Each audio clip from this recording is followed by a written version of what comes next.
It's a real good question because the SFDR is a real progress compared to the previous version we have seen. There are some areas for improvement where we need more guidance, let's say in the details, in the way we need to calculate, for example, the PAI, the thresholds, or the SI percentage. Shall we adopt a linear approach or a binary approach? And from that point of view, we need more guidance, let's say. But at the same time, it's a good starting point for the national labels, because the national labels can start from the SFDR framework and add additional constraint and add more clarity, for example.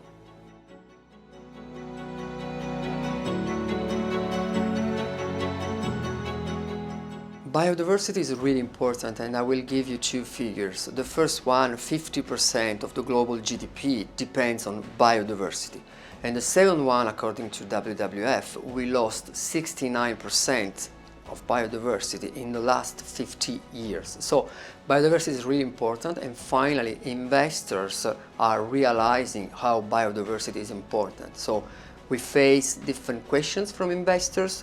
We have developed a framework to take into account biodiversity from an overall perspective, so excluding companies that create harm to biodiversity, like pesticides, for example, to give an example, including companies with a low biodiversity footprint, getting exposure to companies that are providing products and services for biodiversity, and finally reducing the overall emissions of the strategy, because we know that climate change and biodiversity loss are related, so we can reduce the overall carbon footprint.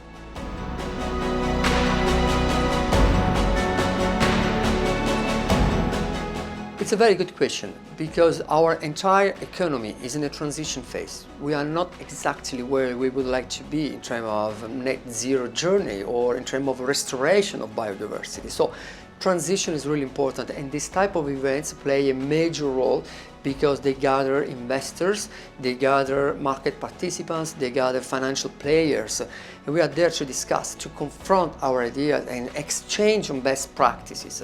For example, at Qontigo, in our indices, we have embedded a transition mechanism in order to select and overweight companies with science-based target approved, and to have fast, let's say, exit rules for the companies without science-based target approved. So we give them a limited amount of time, and before that amount of time they need to get their targets approved, otherwise they will be removed from the indices.